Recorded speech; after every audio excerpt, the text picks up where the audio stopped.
자리를 정돈하여 주시기 바랍니다.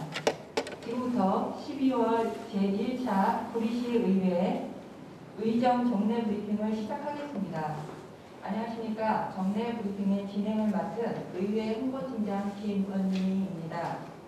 오늘 정례 브리핑은 지난 12월 9일에 끝난 제319회 제2차 정례회 기간 중 의결된 주요 안건과 2023년도 예산 및 기금 심사 결과, 12월 제1차 주례회의 안건 등에 대해 의장님이 직접 설명드리는 시간을 마련하고자 합니다. 먼저 오늘 진행 순서를 안내해 드리겠습니다. 잠시 후 2023년도 예산 및 기금 심사 결과와 제319회 제2차 정례회 3주차 주요 안건에 대한 의장님 브리핑, 이어서 12월 제1차 주례회의 안건 설명, 질의응답 순으로 진행하겠습니다.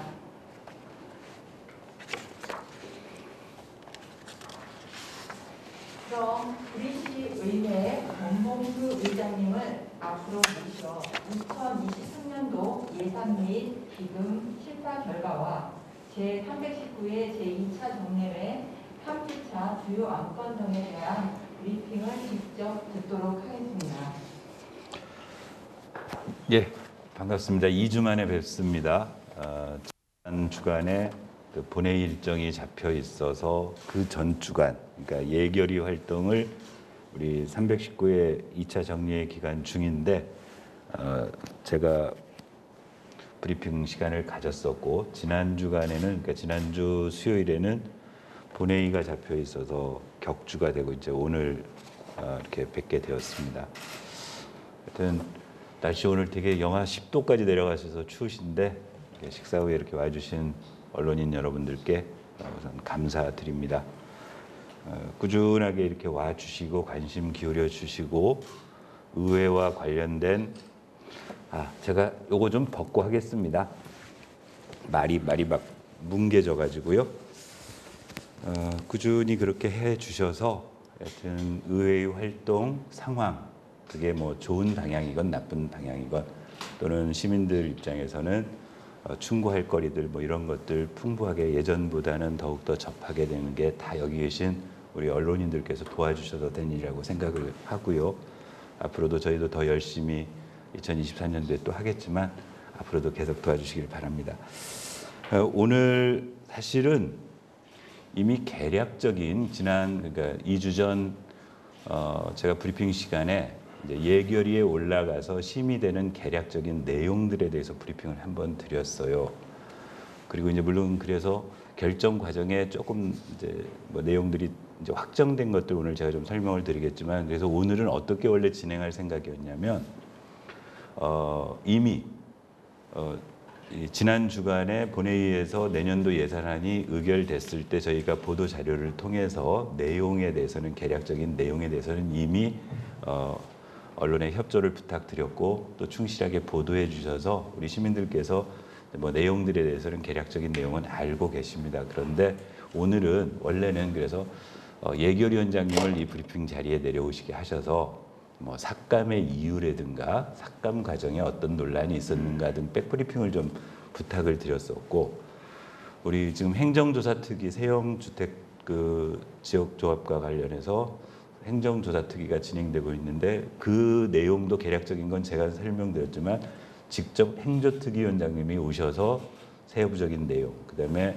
의원 발의로 지난 주간에 조례가 제정 또는 개정된 안건에 대해서는 해당 의원님들이 와서 오늘 좀 원래 브리핑을 하자고 시작을 했었는데 지금 2시부터 지금 행조특위가 열리고 있습니다. 근데 오늘 증인 출석을 요구해서 증인을 답변을 듣는 자리여서 제가 2시 반까지 좀 연기할 수 없겠냐고 그랬더니 또 증인들 시간이 있어서 그건 어렵겠다고 그래서 이번까지는 그냥 제가 개략적인 내용을 전할 수밖에 없게 됐습니다.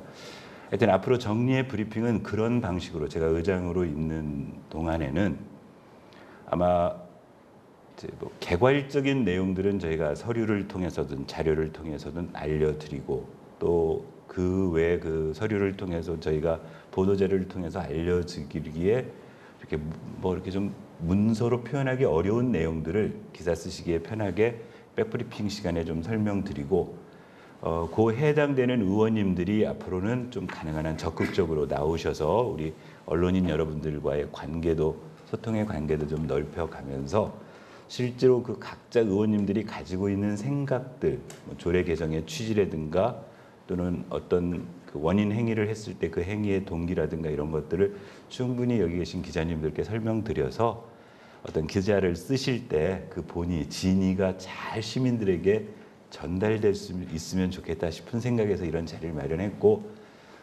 다행히 이제 저는 지금 충분히 제가 설명드리고 그런 설명드린 부분들에 대해서 여러분들께서 많이 이해해 주시고 또 기사에 반영해 주셔서 감사드리고 앞으로는 저 외에도 여러 의원님들 전부 다가 그렇게 할 수 있도록 앞으로 추진해 나가도록 하겠습니다. 예산의 개략적인 내용에 대해서는 2주 전 정례 브리핑 시간에 예결특위에 상정된 거는 설명드렸고 이미 보도자료를 통해서 보신 것처럼 세입 예산에서 1,000만 원이 삭감되고 세출 예산에서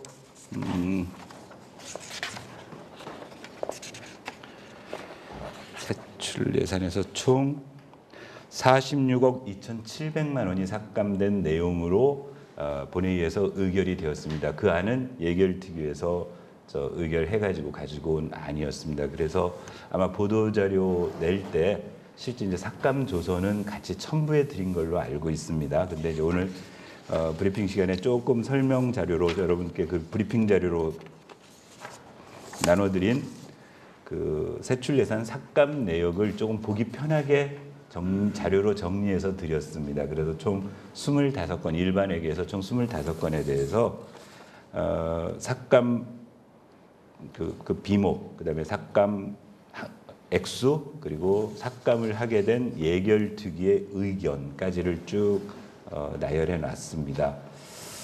아마 뭐 이렇게 위에서부터 좀 설명드리자면 일단 부시장과 관련된 것들은 지금 현재 부시장이 6개월째 공백이 돼 있는데 내년도 예산에 일단 예산을 어떻게 반영해 왔냐면은 2023년도 1년분을 다 반영해 온 거였어요. 그러니까 예결특위의 의견은 아직 도대체 부시장을 언제 선임할지조차 모르는 상황이고 전망도 없고 제대로 설명도 안 되는데 결국은 이 예산 나중에 일부는 불용 처리해야 될 예산이니까 부분적으로 삭감하고 이후에 필요할 때 추경에 반영해서라도 써라. 그래서 부분 삭감입니다. 부분 삭감.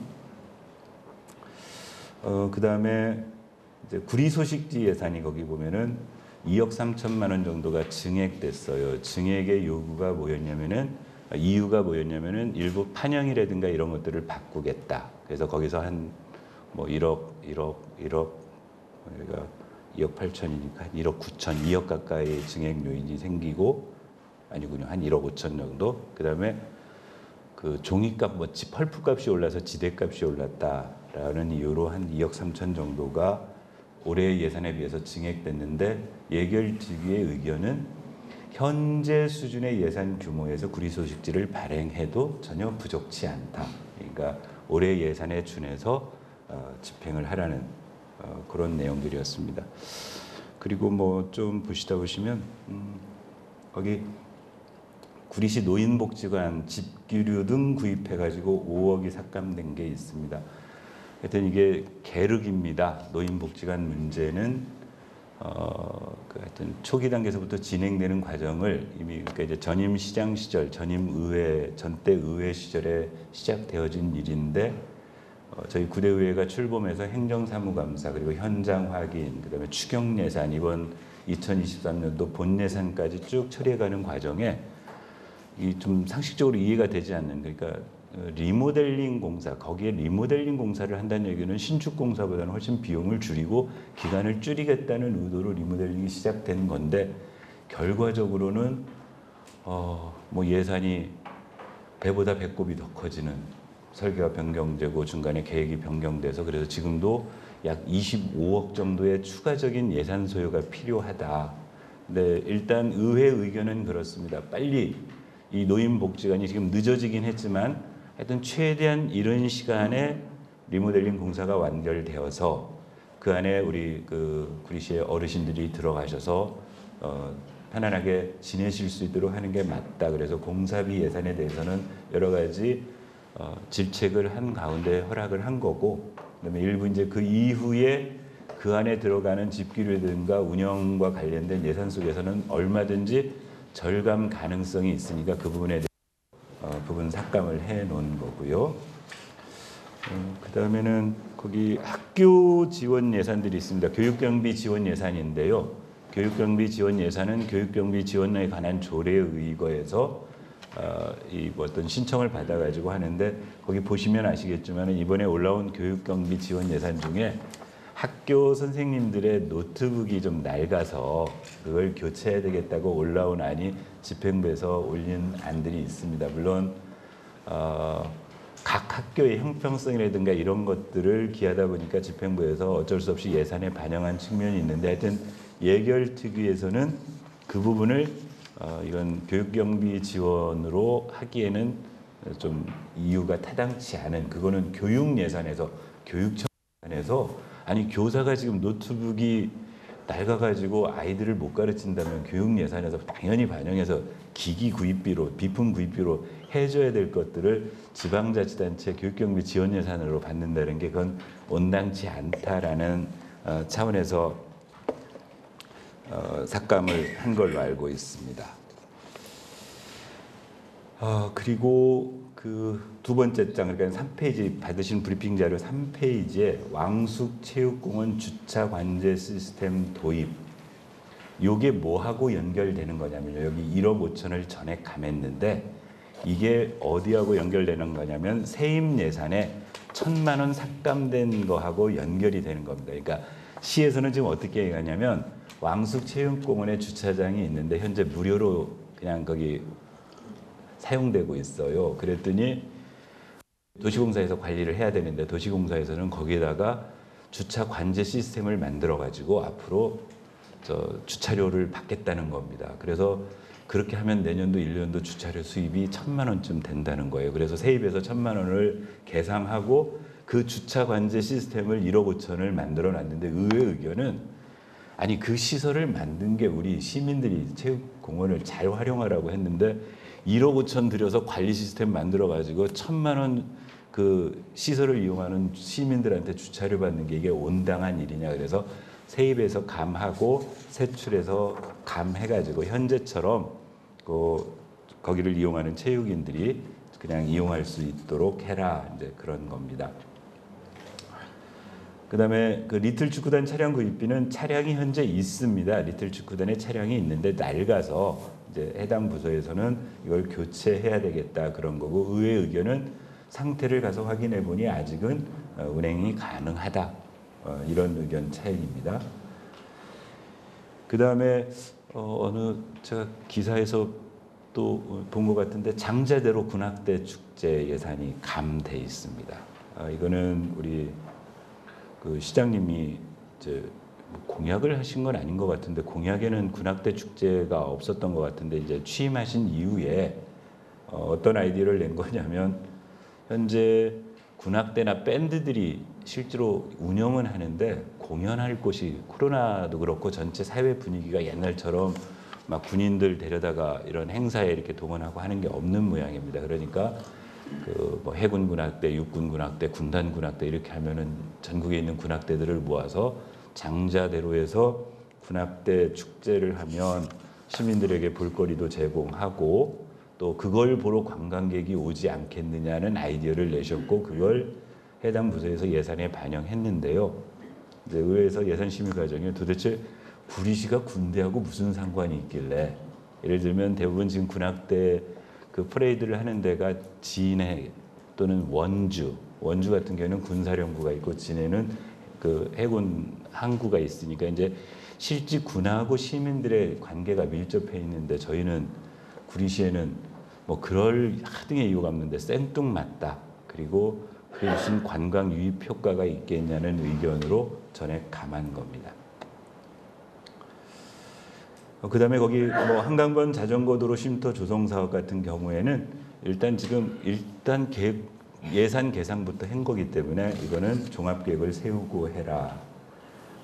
그 외에는 뭐 그 내용들입니다. 그다음에 그 구리타워 전망대에다가 무슨 천체 망원경 비슷하게 뭐 별자리 보는 망원경 비슷한 거를 설치하겠다는 그 하단부에 있는 이역 예산은 실효성에 관해서 의원님들이 별로 동의를 못한다.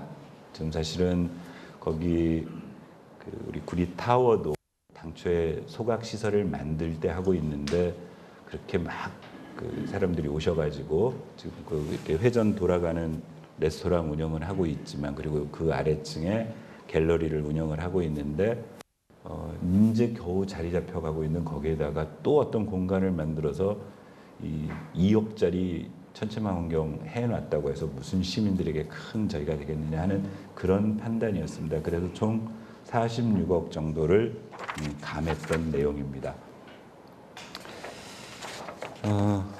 그래서 이제 사실 이런 내용을 예결특위 위원장님이 이제 저는 예결위에 들어가지를 않으니까 우리 조선아 예결위원님들에게 전해 들어서 삭감이유를 지금 전달하는 거고 예결위원장님이 내려오셔서 설명드리면 좀 더 리얼하게 현장에서 어떤 또 의견 대립이 있었느냐 또는 설명 듣는 과정에 어떤 부분들이 있었느냐를 이런 백브리핑 시간에 좀 전해드리려고 이런 자리를 마련했는데 오늘 그걸 못하게 돼서 무척 아쉽게 생각합니다. 다음부터는 그런 방식으로 예산에 관해서도 우리 언론인들께 조금 더 잘 전달될 수 있도록 그렇게 진행을 하도록 하겠습니다. 그 다음 두 번째 브리핑 자료가 있습니다. 그 3주차 운영 결과 우리가 2차 정리회에서 3주차 운영 결과 우리가 처리한 안건들을 이렇게 내용별로 정리를 해놓은 안건입니다.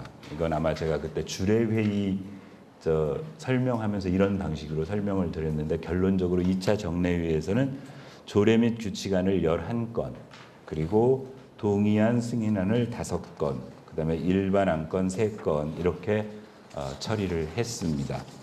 거기 보신 것처럼 조례 규칙안 중에 하나, 둘, 셋, 넷, 5건은 의원 발의 안건입니다.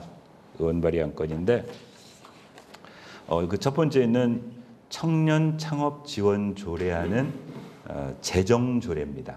재정 조례. 그리고 김한슬 의원이 이거는 제정하는 조례로 새로 조례를 제정해서 이번에 통과가 됐고요. 이것도 사실은 김한슬 의원이 내려오셔서 이 조례의 의미라든가 이런 것들을 그냥 그때 보도자료보다 좀 더 리얼하게 좀 설명을 오늘 하실 수 있도록 했어야 되는데 행조특위 때문에 못 내려오신 거고요. 그 주차장 조례 일부 김성태 의원께서 발의하신 주차장 조례 일부 개정 조례안의 핵심 내용은 지금 9대 의회가 들어와서 또 아마 차후에 이경희 의원이 다른 조례를 준비하고 있는데 이 출산 장려 정책, 우리 인구 감소 문제에 관해서 모든 의원님들이 이렇게 공감해서 여러 가지 관심을 가지고 있습니다. 근데 우리 주차장 조례 감면 내용에 보면은 2자녀부터 감면하는 그런 내용들이 있어요. 그걸 이제 조금 강화시켜서 하여튼 다자녀를 가지신 시민들에게 좀 더 혜택을 줘서 출산 지원에 좀 장려에 우리 취지에 맞도록 하자라고 해서 개정한 조례입니다. 네, 그리고 그다음 그 윤리특별위원회 김성태 의원이 그 발의하신 규칙안은요. 요건 새로 제정된 건데 이번에 지방자치법이 바뀌면서 의회 내에도 윤리특별위원회를 구성해서 운영하라고 지침이 지방자치법에 명시가 되어 있어서 그걸 규칙에 반영하는 내부 규정안입니다. 그다음 양경혜 의원님이 발의하신 그 장애인 복지 증진에 관한 일부 개정 조례안은 이제 그 우리 장애인 복지 증진을 위해서 쭉 지원하는 항목들이 있는데 요즘 추세가 신규로 많이 늘어나고 있는 장애 부문이 하나 생겨났습니다. 옛날에 비해서. 그러니까 우리가 전통적으로 지체장애, 청각장애, 시각장애, 농아 뭐 이렇게 해서 기존 구분이 있었는데 최근에 인원이 지금 한 4회 정도로 올라온 게 신장 장애인이 많아졌습니다. 그 투석 환자, 신장에 문제가 생겨서 투석을 받으시는 분들이 대폭 늘어나고 있어서 우리 조례에다가 그 신장 장애인 항목을 명시해서 신장 장애인들에게 어떤 시가 지원할 수 있는 근거가 될 수 있도록 만들어진 안입니다. 그 마지막으로 정은철 의원 발의한 조례안은 이미 이건 이제 이것도 지방자치법에 의해서 의정비 심의위원회를 구성하도록 되어 있고, 그래서 이미 의정비 심의위원회를 구성해서 시에서 공무원 그 봉급 인상률에 준하는 액수만큼의 의정비를 인상하도록 의결한 것을 우리 조례에다가 반영하도록 되어 있는 조례입니다. 그래서 의원 발의로 나온 거고요. 이상 5건은 우리 의회 발의 조례고요. 나머지 이제 6건이 그 집행부에서 발의한 조례입니다. 조례인데 그 중에 뭐 개정 조례안들 말고 일단 차례대로 보시면은 지속가능 발전 조례안은 이게 법이 지속가능발전법이라는 그 법이 개정되면서 거기에 따라서 기본 조례안을, 그리고 이제 주관 부서도 이 지속가능발전법은 우리 기획 담당 부서에서 하도록 되어 있어 그 해당 부서에서 기본 조례안을 만드는 거고요. 장애인복지기금 설치 일부 뭐 이거는 별 적이 없는 거고, 심폐소생술 개정 조례안 요것도 그냥 해당 내용의 개정 조문이고, 그 세 번째 있는 기후위기 대응을 위한 탄소 중립 녹색성장 기본 조례안도 이제 법이 개정됨에 따라서 기본 조례를, 이건 환경과 소관 업무입니다. 그래서 가지고 온 거고, 그다음에 그 밑에 있는 2개 수도급 수준의 일부 고등도를 하수도원은 지난번 설명드린 대로 이 코로나 때문에 이제 우리 자영업자들 중소상공인들에게 수도요금, 하수도요금 감면을 하는 걸 조례에 반영하는 내용입니다. 그다음 동의안 승인안은 일반적으로 회계, 그다음 기금, 그다음에 이것도 착한 임대인, 이것도 코로나와 관련돼서 우리 지방세법에서 이제 감면, 재산세를 감면하는데 이건 의회 동의를 받도록 되어 있는 안이었고요. 그다음에 민간위탁 동의안들, 어린이집 2곳 시립 그렇게 하고, 그다음에 이제 일반 학건 중에 이거는 2건은 이제 의회에다가 요구하는 겁니다. 의회 의원 발의로 하나는 지금 구리남양주 교육지원청이 그 병합지원청인데 복합지원청인데 그걸 분리해 달라는 촉구 결의안을 건의문을 의회가 채택한 안입니다. 그다음에 미집행 도시계획시설 단계별 집행계 의견 제시안은 현재 우리 구리시에 그러니까 2006년, 7년 이 어간에 우리 중규모 당시에 그 도시 지구 단위 계획을 세워가지고 옛날 그린벨트로 묶여 있던 13개의 구역을 쭉 해제해가지고 그 안에 도시계획 시설을 잔뜩 넣어놨는데 도로 등등, 사실 시가 돈을 그걸 하려면은 그때 설명드릴 때 보니까 한 7천억 정도의 돈이 들어가는 상황이어가지고 이제 기간이 일정 기간이 지나면 이게 지금 풀려집니다. 그게 한 2026년 정도가 되면 도시계획 시설로 묶었던 것들이 다 이제 무효가 되는 상황인데, 그 안에라도 혹시 의회에서 뭐 이 미집행 시설을 해제할 것을 뭐 건의하는 그런 아닌데, 하여튼 최대한 그 부분을 살피라고 의회가 얘기한 겁니다. 여기까지가 지난주에 한 일이고요. 이제 마지막 브리핑 자료 세 번째가 어제 저희가 주례 회의를 했습니다. 지난주 금요일 날 이제 정리회 끝내고 어제 주례회를 했는데, 왜 주례회를 했냐면 다음 주에 또 3일간 임시회를 소집해야 합니다. 왜냐하면 집행부에서 요구한 임시회인데요, 이제 마무리 추경을 해야 됩니다. 4회 추경을 해야 돼서 다음 주 월, 화, 수 3일간 임시회를 하도록 어제 운영위원회에서 의결했고, 첫째 날은 일반 안건, 둘째 날 하고 그 셋째 날 이른 시간까지 예결위, 그리고 셋째 날 오전 늦은 시간에 본회의에서 의결해가지고 3일간의 임시회를 하도록 되어 있는데, 이제 거기에 뭐 일부 들어가야 될 안건, 예를 들면 그 위에 동의안입니다.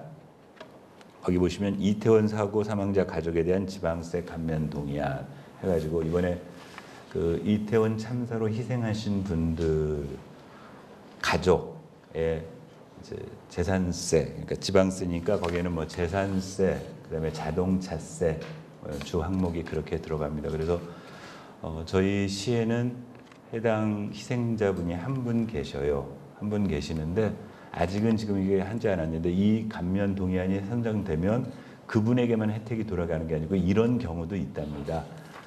서울에 사시는데 이번에 희생되신 분의 가족인데 구리시의 재산을 가지고 있을 수 있죠. 땅이든 뭐 건물이든. 그러면 이제 그분들 같은 경우에도 구리시의 이 동의안이 통과되면 이렇게 혜택을 볼 수 있는 그런 안을 그러니까 다음 주 임시회 때 동의안으로 상정하겠다고 어제 설명한 겁니다. 참고로 어제 이 용어에 관해서 약간 주례회의 시간에 논란이 있었습니다. 일부 의원님은 이태원 사고 사망자가 아니고 이태원 참사 희생자로 해야 되는 거 아니냐 그랬는데 이제 집행부의 안은 뭐냐면 행안부에서 이렇게 통일돼서 요 지방세 감면과 관련된 취지가 내려와 있기 때문에 일단 집행부에서는 이렇게 올렸다.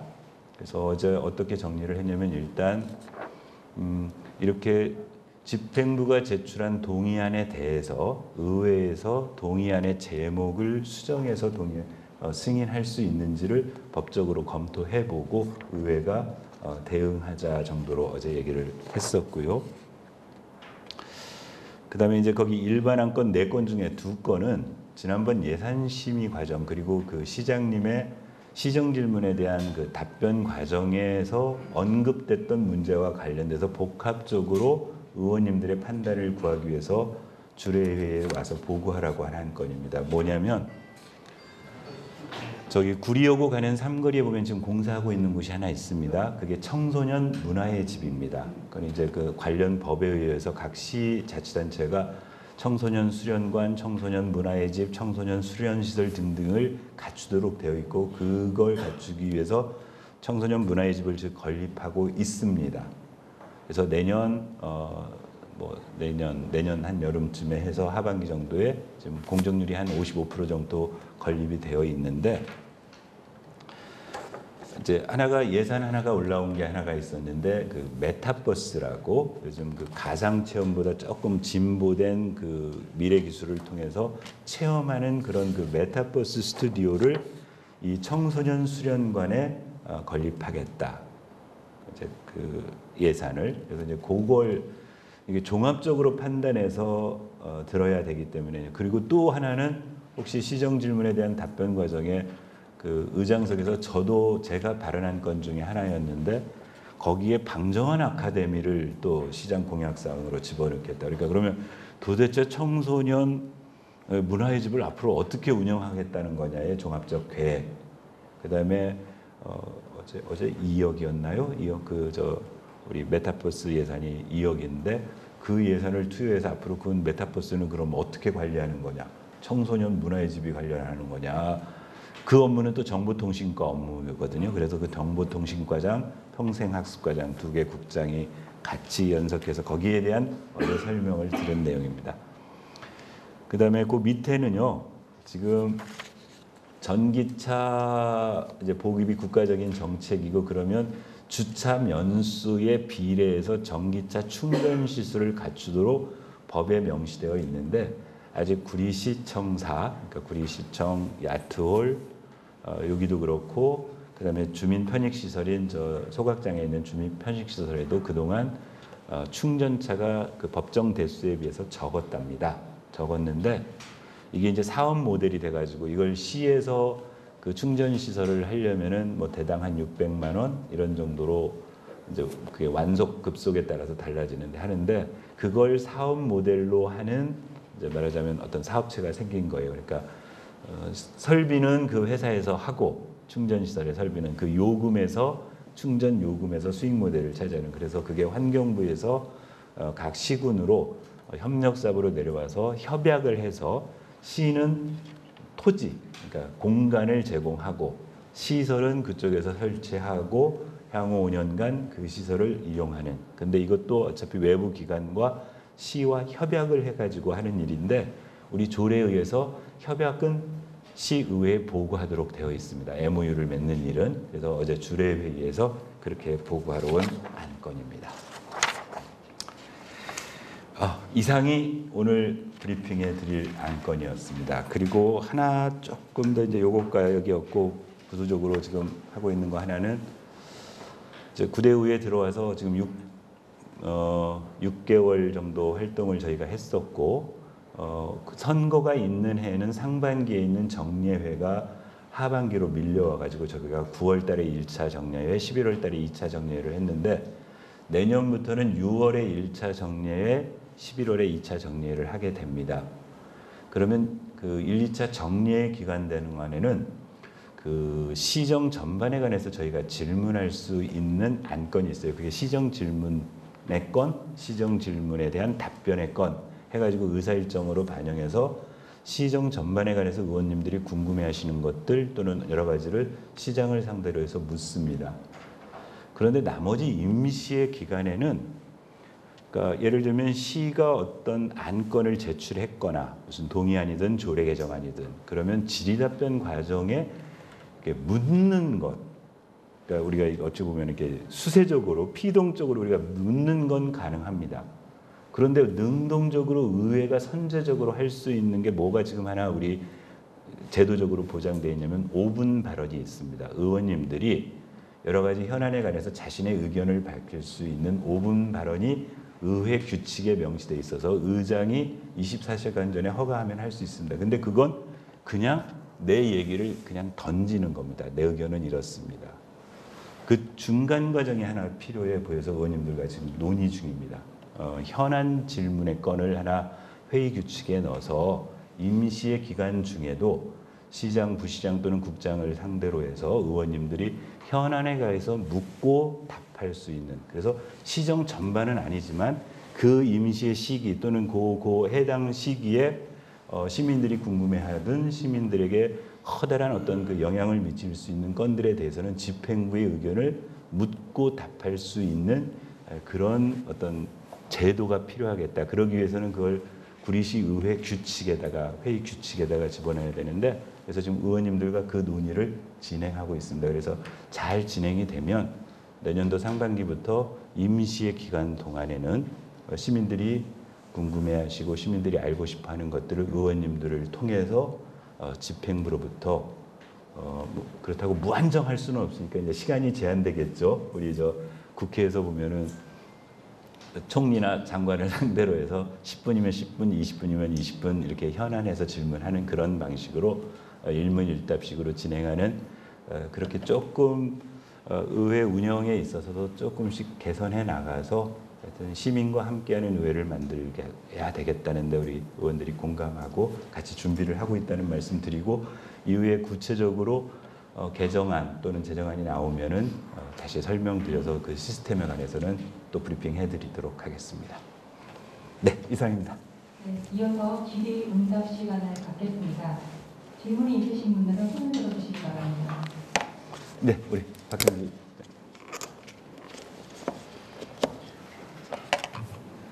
예결 특위에 대해서 좀 듣고 싶은데요. 제가 들은 얘기는 그 예결 특위에서 삭감된 게 본회의에서 통과됐다는 그런 예상이 있었다고 얘기를 들었고, 네네. 첫 번째로요. 두 번째로는 지금 예결 특위가 비공개로 진행되는지 공개로 진행되는지 이전 의회에서는 비공개로 진행이 돼서 취재를 하기가 힘들었었거든요. 근데 그 앞으로 계속 그 예결 특위를 비공개로 진행하실 건지 그거 두 가지만 여쭤보시죠. 예. 그 앞에 질문하신 안은 아마 저기일 것 같아요. 그 메타버스 예산일 것 같아요. 그러니까 이제 핵심 내용은 그런 겁니다. 예결위에서 메타버스 그 정보통신과 메타버스 예산에서 의원님들이 여러 가지 의견을 이렇게 나누고 뭐 개략적인 얘기로는 이게 질의답변 과정에 이거 삭감하자 이렇게 얘기를 했었는데 이제 이제 개수조정 시간이잖아요. 개수조정 시간에 이런저런 얘기를 나누고 그 정리하는 과정에서 이제 그걸 정리해 나가는 실무자들 입장에서는 그걸 지적사항으로 듣고 그걸 삭감하자라고 느끼지를 않았고 그래서 삭감 조사에서는 빠졌습니다. 그리고 예결특위에서 다 점검을 하셨는데 일단 그걸 어떤 의견 조율을 제대로 못 하신 거죠. 확인을 못 하셔서 결국은 예결특위에서 의결된 안에는 메타버스 안이 살아 있습니다. 살아 있어서 그래서 사실은 어제 주례회의 때 더욱더 그 해당 부서를 불러서 이 부분을 강조한 이유는 충분히 의회에서 메타버스 예산에서 왜 예결특위에서 개수조정 과정에 그런 논란이 됐는지에 대해서도 더 강조하고, 그래서 그 예산의 집행 과정에 청소년 문화의 집 또는 뭐 방정환 아카데미, 메타버스 이것들이 제대로 원 취지 청소년 문화의 집에 맞게 이게 제대로 추진돼야 된다는 점을 더욱더 강조하기 위해서 어제 그렇게 했고요. 그걸 어디서 들으셨어요? 예결특위 개수 조정위원들만 알 텐데.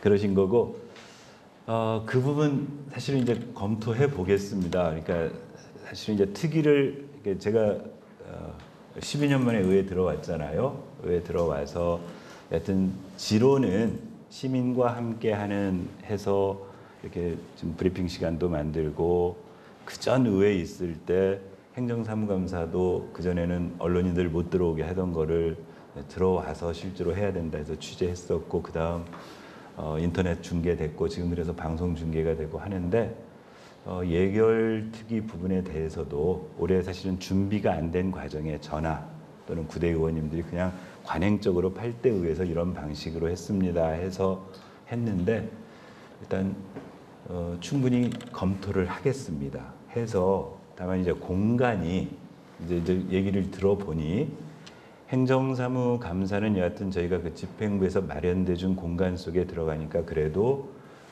우리 언론인들이 들어와서 이렇게 좀 앉기도 하고 이렇게 자유롭게 출입이 가능할 정도의 그런 물리적 공간 확보가 되는데, 3층에 이번에 이제 예결특위를 했어요. 옛날에 저 있을 때도 3층에 예결특위를 했었는데 의원 하나가 늘어나니까 혹시 의장도 참관은 할 수 있는데 첫날 갔더니 의장 자리가 없어요. 추경할 때 갔더니 이제 그 다음 날 갔더니 거기 이렇게 구석에다가 하나 이렇게 자리를 놨는데 통행을 제한할 정도가 돼버리더라고요. 그래서 거기에 지금 뭔가 이제 사실은 방송을 하기에는 조금 물리적으로도 어렵고, 또 그렇지 않으면은 기자분들이 들어오셔서 앉아서 취재할 수 있는 공간 자체를 만들어내기가 좀 쉽지 않아 보입니다. 그래서 쉽지 않아 보여서 이제 올해는 급하게 1, 2차 정리의 추경과 본예산을 그냥 8대 의회에서 하듯이 비공개 또는 그 아마 언론인들 들어오는 거를 이렇게 제한하는 그런 거였는데, 이건 제가 의원님들과 상의해서 공간을 이 공간을 좀 활용할 수 있는 방안은 없는 건지, 그래서 좀 넓은 공간으로 내려오면 일정 부분 언론인들께 공개를 하고, 또 정리 만약에 필요해서 비공개로 해야 될 건 위원장이 얼마든지 회의 진행을 통해서 비공개로 할 수 있는, 그렇게 해서 근원적으로 하여튼 시민들의 알 권리 이 부분은 확장시키는 방향 쪽으로 같이 여러 의원님들과 의논해 보도록 하겠습니다. 올해는 그렇게 양해해 주십시오. 저희도 정말 7월 4일 날 원구성되고 나서 바로 정리의 2개를 해야 되다 보니까 그런 공간적까지 배려할 수가 없었습니다. 네, 답변 됐습니까? 네, 우리 아까 김동수 기자님. 네. 메타버스 관련인데요. 네. 이거는 예산 사업에 대한 것은 동의하시는 것 같고요. 네. 이곳이 하려고 하는 데가 청소년 문화의 집이기 때문에 문제가 있는 것 같은데요. 그래서 이제 방정환 아카데미. 그렇다면 위에서 이제 그런 문제 제기를 했는데 이제 집행부에서는 그에 대한 답변이 어떤지. 예. 그게 하나고요. 2개. 하나는 네. 예산심의 사건 내용 노인복지관 문제가 네. 작년부터 예산이 계속 문제가 되는데 이 액수도 적지가 않아요. 삭감된 부분이 네네. 기류 부인 나왔는데 어때요? 이게 삭감이 또 이런 액수가 파이가 되면 또 내년에도 또 문제가 없는 건지 이렇게 궁금하고 덧붙여서 하나만 들려주세요. 네. 이 의회 정례 브리핑 1호 안건이 인사청문회 네. 좀 요청하는데 이게 어떻게 진행이 되는 건지. 네.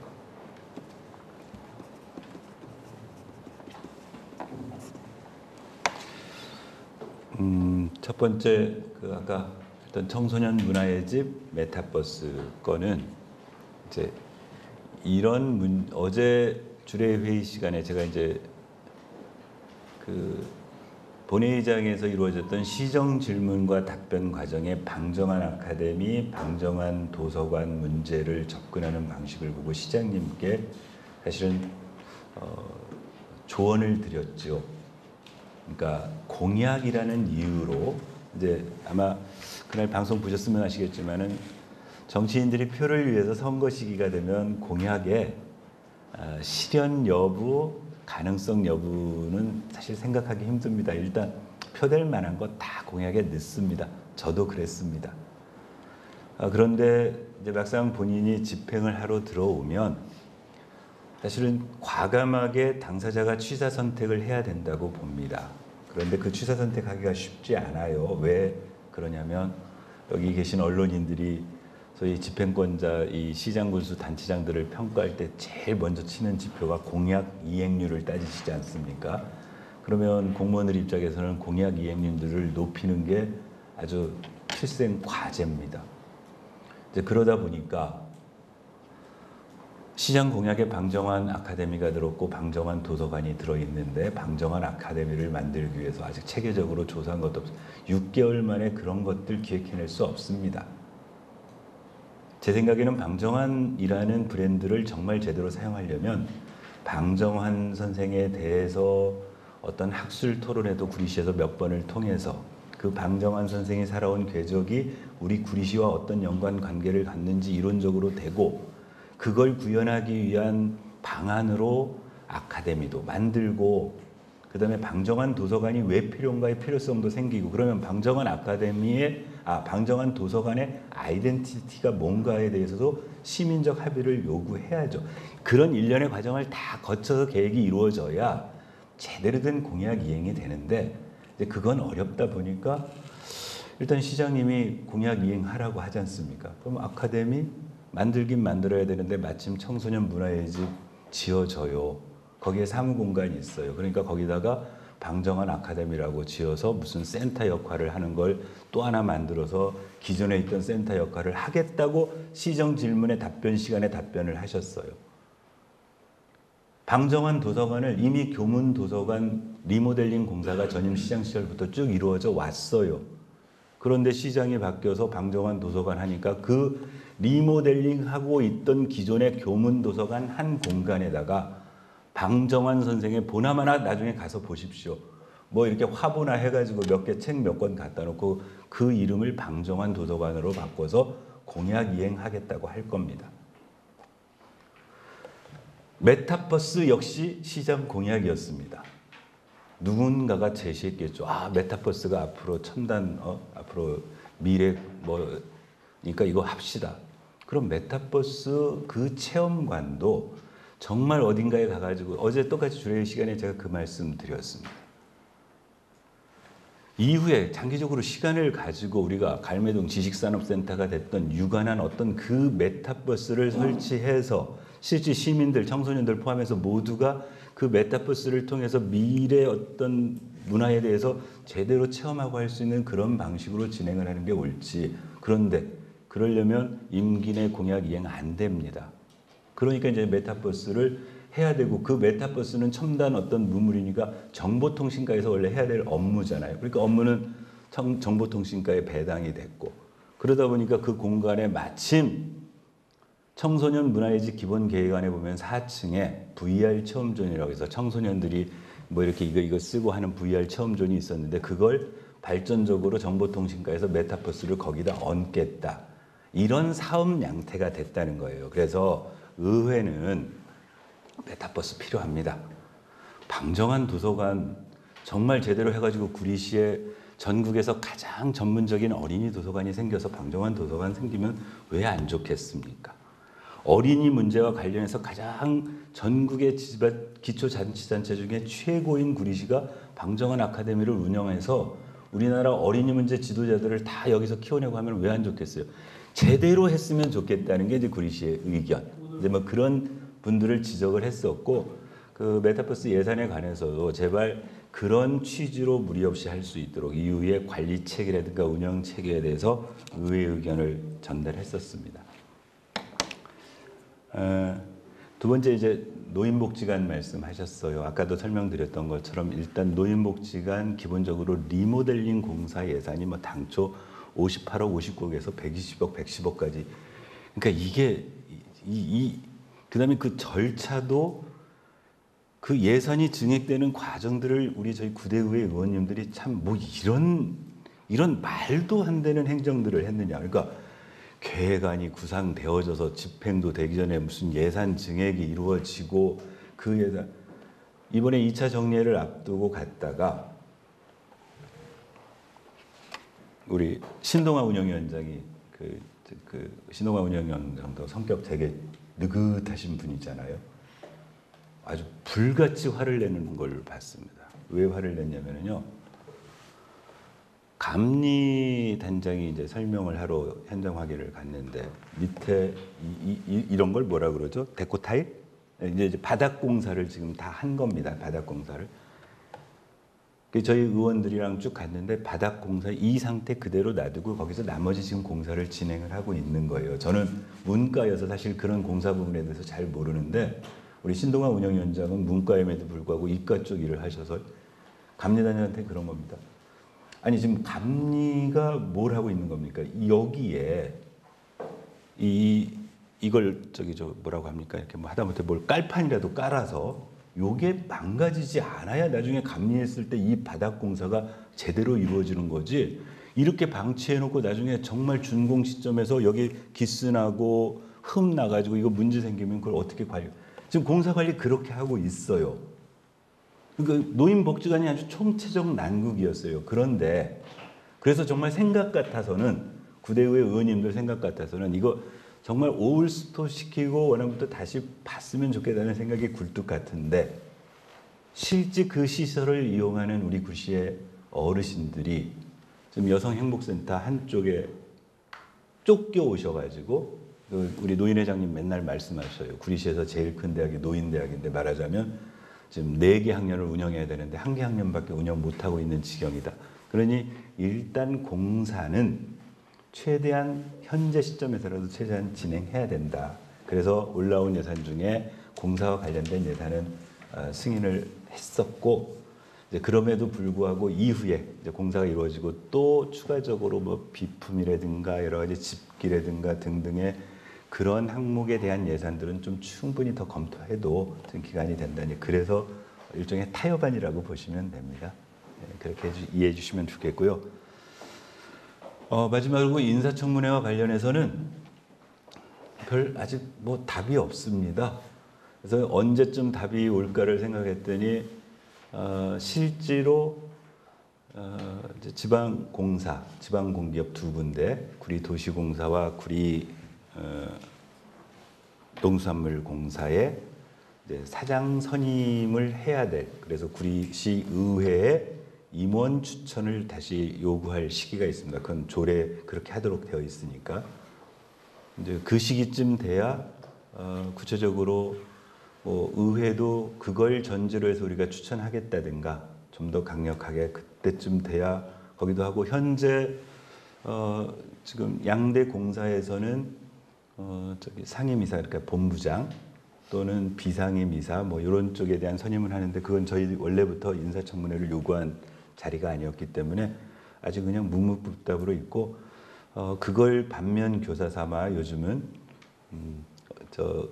우리 의회의 의견을 집행부에 보낼 때 회신 기한을 명시하고 보내도록 그렇게 이제 앞으로 하려고 왜냐하면 또 한 번 비슷한 실수를 했던 게 지난 브리핑 시간에 그 의전과 관련된 말씀 드렸었죠. 그래서 구리시의회 의견을 지금 집행부가 시장에 사인해서 정당의 운영위원장을 그전 지난 민선 8기 민선 7기 시절에 11위에 있던 당협위원장의 의전 서열을 4위로 이렇게 위로 끌어올린 것을 의회 의견은 거긴 모르겠고 몇인지는 하여튼 우리는 시장, 의장, 국회의원, 시의원, 도의원, 선출직 의전 서열이 이래야 된다는 우리 의견을 보냈는데 거기다가 며칠까지 이 공문에 대한 답을 달라고 회신 시한을 안 해서 이쪽에 답신이 없었습니다.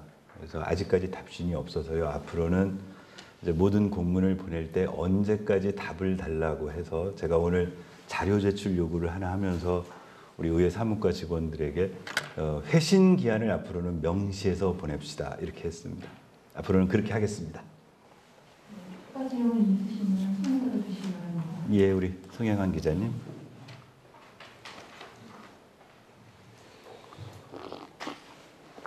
매트티움 송영환입니다. 예산 심의와 관련해서는 이런 코멘트를 보도되고 있고요. 네. 이제 본 예산을 의원들이 어떻게 심도 있게 심의를 하는지는 의장님도 참관이 힘든 상태에서 시민들이 직접 그 심도 있는 예산 심의를 하는지를 객관적으로 평가하기 힘든 상황이에요. 네. 보통 의원들이 절대적인 아니지만 본예산 심의를 충실히 했느냐는 다음에 추경을 얼마나 하느냐로 대비됩니다. 네. 심지어 뭐 8차 추경까지 한 해도 있었으니까.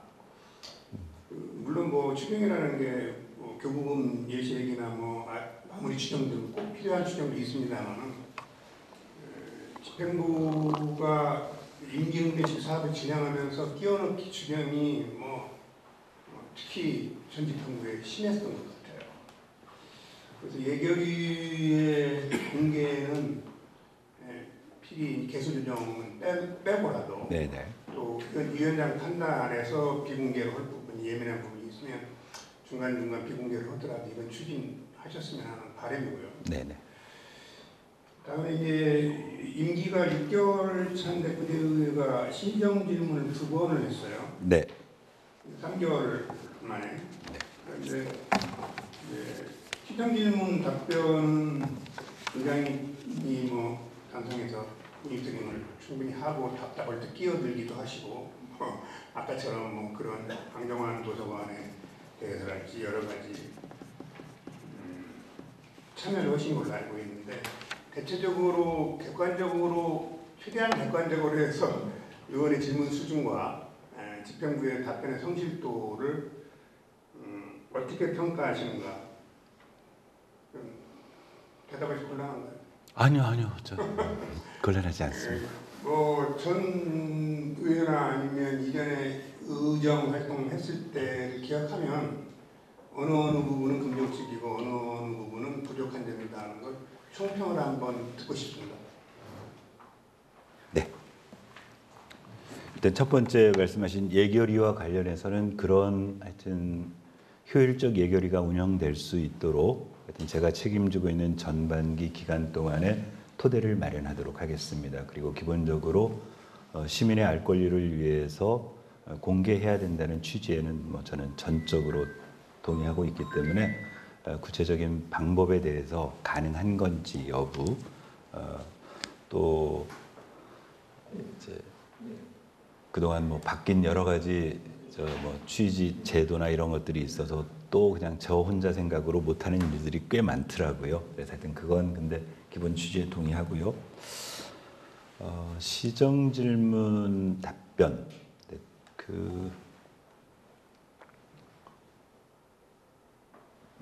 팔이 안으로 굽는다고 평가를 하시면 제가 4대 5대 의회를 활동을 했었고 12년의 공백 끝에 지금 9대 의회를 하고 있습니다. 4대 때는 제가 가장 초선이면서 최연소였습니다. 그때 당시 우리 나이로 40이었고 그 선거 공보 나이로 38살이었으니까 가장 어렸었고 5대 의회 때는 그 제 또래 의원들이 대부분인 그래서 꽤 많은 4명 정도가 제 또래인 40대 의원들이 있던 의회였어요. 그리고 열정도 있었고 그리고 이제 지금 12년 만에 들어온 의회는 9대 의회는 30대의 초선 의원 하나 40대 초선 의원이 셋 50대 초선 의원 그다음 50대 재선 의원 50대 삼선 의원 이렇게 이제 다양하게 구성이 되어져 있습니다. 당연히 뭐 3선 재선 의원이사 경험이 있고 특히 이제 전화 신동아 운영위원장이 3선인데 저는 이렇게 12년 건너뛰었지만 신동아 운영위원장은 4년을 건너뛴 3선이기 때문에 어떤 경험도 있으시고 그래서 하는데 이제 초선 의원을 기준으로 놓고 본다면 제가 경험했던 4대, 5대 그다음에 저 역시 속기록이나 또는 영상이나 또는 보도를 통해서 봤던 그 어느 때 의회보다 기본적인 어떤 자기가 중점적으로 보고 있는 분야에 대한 전문성이라든가 또는 문제를 접근하는 시각에 있어서 흠잡을 데가 없다고 보여집니다.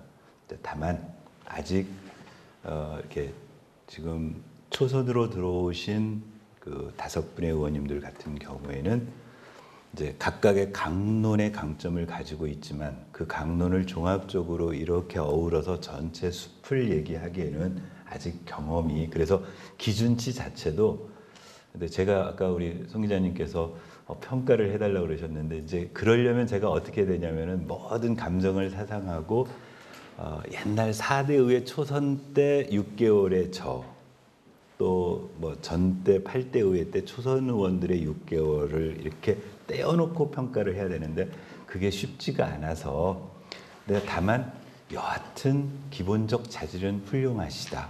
그러니까 문제를 보는 시각, 문제를 표현하는 방식 또는 문제를 대하는 태도에 있어서도 여타 그동안의 의원님 의회보다 그리고 다른 인접 시군에 있는 어떤 의회보다 아주 나쁘지 않다. 그래서 선배 의원으로서 의장이 아니라 선배 의원으로서 이제 앞으로 이렇게 숲을 볼 수 있는 부분들에 대해서 잘 조언해서 그런 시각을 가지도록 그렇게 같이 노력하겠습니다. 답변의 성실도. 네. 시장님 답변의 성실도에 대해서 평가해요. 시장님의 답변의 성실도요. 프로십니다. 프로십니다.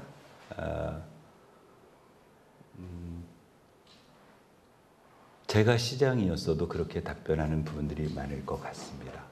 적절하게 의회의 지적에 대해서 뭐 나중에 어떻든 간에 동의하실 부분에 대해서 동의하시고 있고 그다음에 사실관계 또는 구체적인 사안에 대해서 반론할 부분에 대해서는 적절하게 반론하고 있고 다만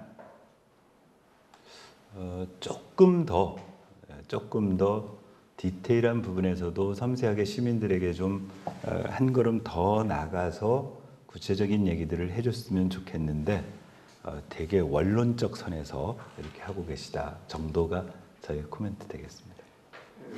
보충 질문하면 의원 수립 평가에서는 동의합니다. 예를 들면 뭐 판론에 답다고 하지만 전체적으로 행정사무감사 때는 민간단체 보조금에 질타하고 시정기문 때는 또 봉사단체 회의금을 지급하자고 이런 것들이 뭐 직접적이지는 않지만 일배반적으로 보이는 시각이 있거든요. 그래서 숲을 봐야 되는 그런 건 공부를 더 해야 된다고 보고 그런 것들은 아마 선배 의원님들이 적절히 역할을 해주셔야 될 걸로 봅니다.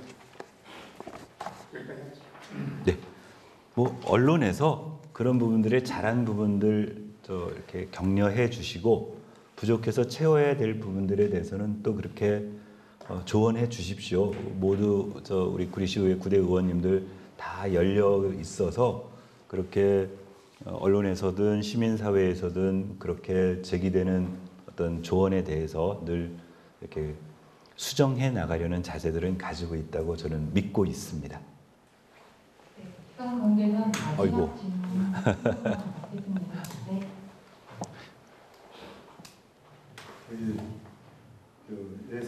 여기 먼저 그냥 네. 예산 다루신 과정을 좀 설명을 드리면서 네. 우선 느끼는 소회를 한마디 드리겠습니다. 지금 국회나 구리시의회나 여소 야대 현상은 또 같은 현상으로 이렇게 생각이 네, 듭니다. 맞습니다. 그런데 국회는 나라 예산을 법정 시한을 넘기고도 좀 한참 지나서 아직도 무슨 원칙도 지금 못 찾고 있는 상황인데 그래도 이제 빠른 시일 내에 이렇게 처리를 하실 우선 그건 잘하신 것 같고 또 그 과정에서 예산 전년도 예산보다 삭감 한다는 게 보통 쉬운 일이 아닐 겁니다. 아마 고충도 많으셨고 또 결단도 필요했을 것 같습니다. 제가 그건 어떻게 해서 느끼는 거냐, 과거 제가 젊은 시절 이제 의정이라 할 때 제가 50 때 전두환 정부죠. 그때 기획원칙을 내서 예산 편성하는 것을 챙겨봤고 그 다음에 국회 출입도 오면서 그 통과하는 것도 지켜봤거든요. 쭉 그런 과정을 보면서 이게 적은 지역 사회지만 그래도 상당히 고생하셨구나 그런 생각이 들어갑니다. 그리고 네. 다만 또 1.몇 %밖에 안 되는 금액이지만 그래도 자립도가 30%도 안 되는 이 지역에서 굉장히 고심했다는 느낌입니다. 그런데 그 과정에서 몇 가지 사안은 아까 쭉 설명하신 대로 리틀 축구단 차량 도입은 지금껏 지금 있는 차량 그대로 써도 좋겠다 이런 거.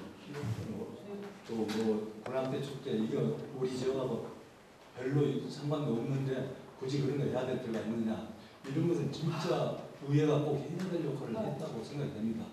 근데 다만 하나 좀 아쉬운 건 네.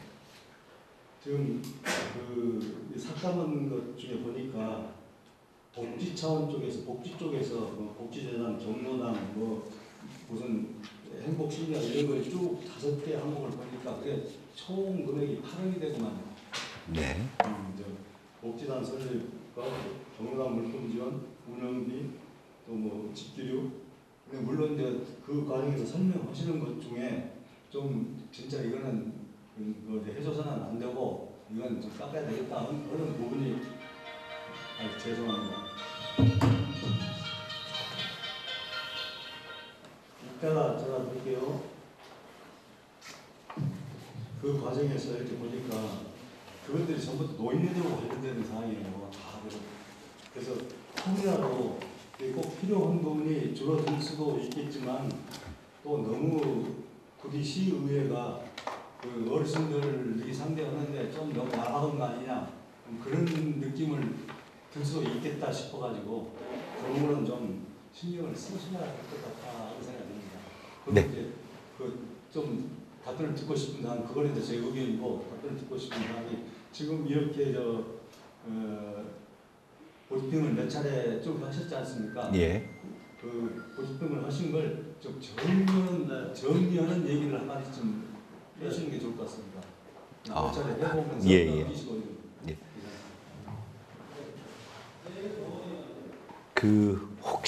혹여라도 그런 우려하시는 생각을 갖지 않도록 언론인 여러분께서 꼭 전해 주십시오.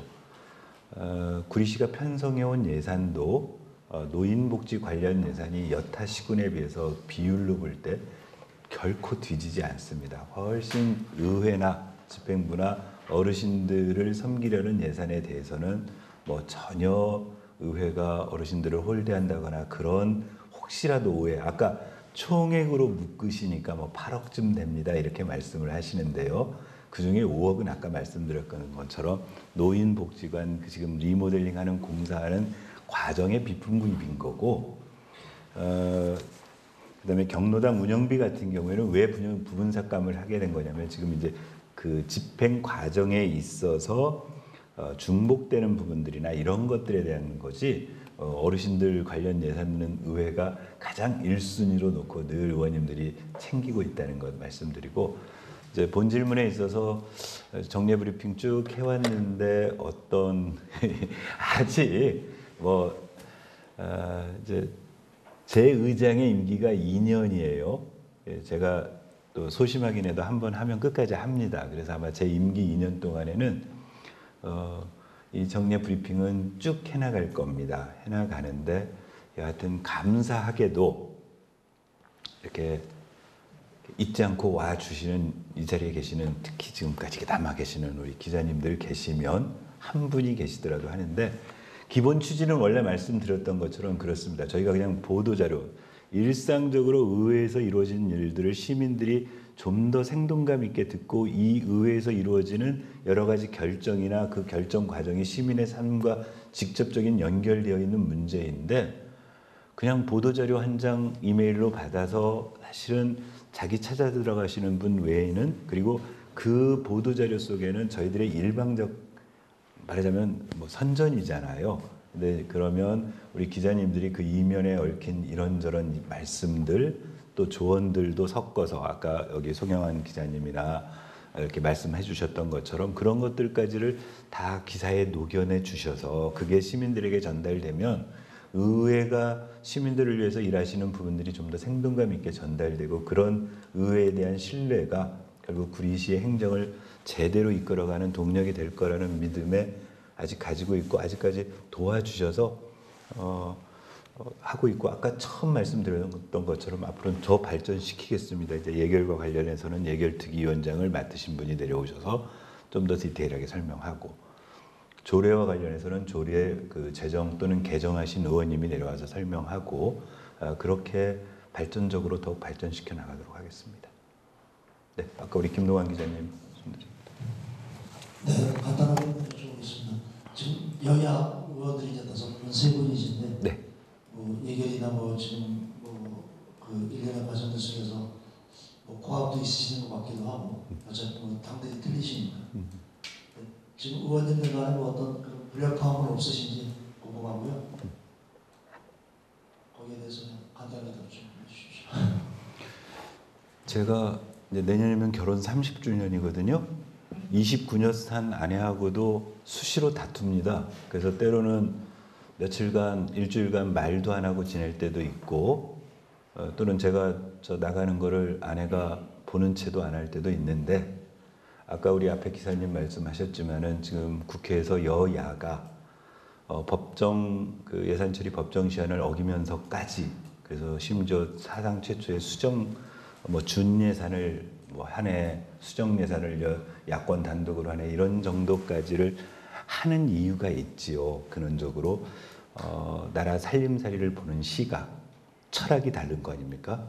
예를 들면 건강보험에 대해서 전 정부에서는 문재인 케어를 통해서 제대로 국민들의 건강 어떤 보장성을 확대하겠다는데 현 정권에서는 그 부분에 대한 부정이 생기면 그런 철학의 가치의 충돌은 당연히 생기는 거고 그 부분에서 불협화음 생긴다고 봅니다. 그걸 슬그럽게 극복해 가는 과정이 민주주의라고 전 여겨지고요. 우리 의회도 마찬가지입니다. 말씀 아까 해주셨던 것처럼 집행부의 수장은 국민의힘이고 의회는 더불어민주당이 다수당이고 소위 뭐 여소야대 이런 그 지형이다 보면 집행부의 어떤 그 현안을 보는 시각이 좀 다를 수 있습니다. 그리고 그 부분에서 감정적 충돌 또는 논리의 충돌 있을 수 있습니다.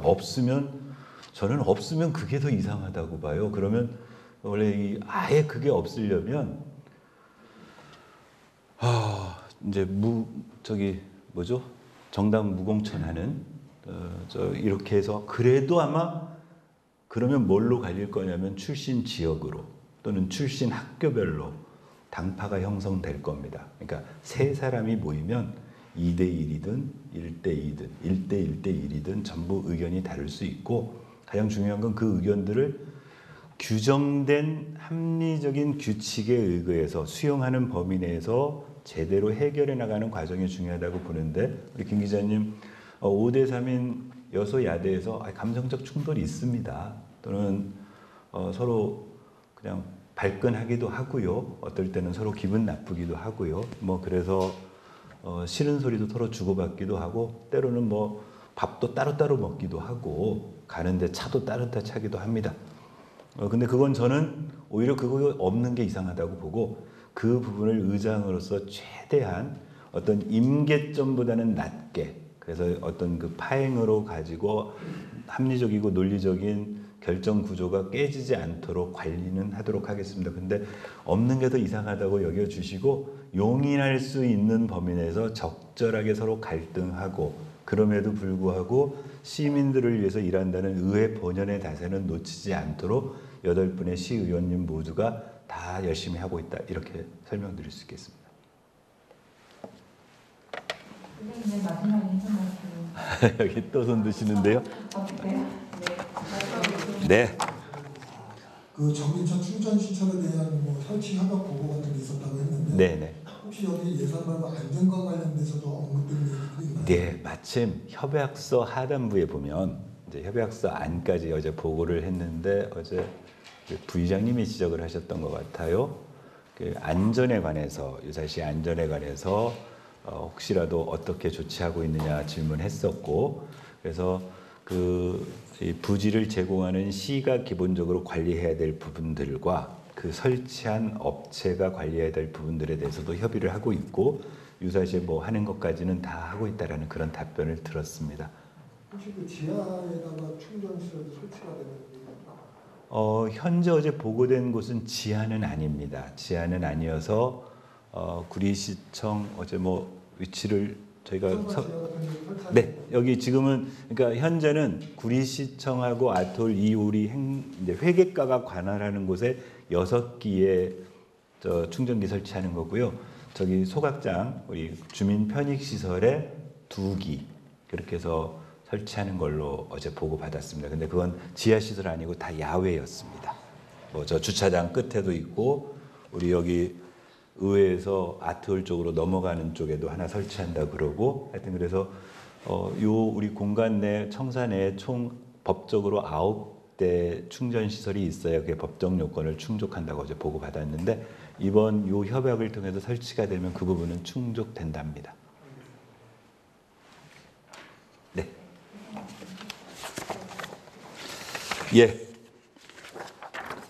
처음에도 인사드리고 아까도 질문 답변 과정에도 말씀드렸지만 정말 고맙습니다. 이렇게 수요일 오후 시간 내주셔서 오셔서 의회 관심 가지시고 이런저런 말씀 서로 주시고 답변 들어주시고 그걸 또 기사 쓰시는데 브리핑이 직접적인 기사 제목으로 뽑히지는 않지만 이후에 기사를 쓰시는데 또 배경 어떤 설명이 될 수 있도록 그게 원래 브리핑의 취지였었고요. 그래서 오늘 12월 들어서 했는데 아마 어떻게 하다 보면은 12월 달에는 이게 마지막이 될 수 있을 것 같습니다. 왜냐하면 다음 주 수요일 날 임시회가 열려서 못하고 그 다음 주가 12월 마지막 주가 되는데 특별히 뭐 현안이 없는데 우리 기자님들 또 수요일 날 오후에 오시라고 해서 이렇게 할 수는 없을 것 같고 아마 1월 들어가서 저희가 또 여러 가지 한번 방법을 기자님들과 조금 더 이제 1월 첫째 정례 브리핑은 좀 어떻게 정감 있게 할 수 있을까 우리 홍보팀장님과 열심히 연구해서 그리고 내년도에는 이제 조금 워밍업 됐고 했으니까 제대로 된 정례 브리핑 통해서 하여튼 의회의 활동 상황 시민들께 잘 알려주시고 또 시민들의 목소리를 저희들에게 전해주셔서 의회가 잘할 수 있도록 도와주십시오. 고맙습니다. 이상으로 정례 브리핑을 마치겠습니다. 감사합니다. 지금 몇 차례인 거죠?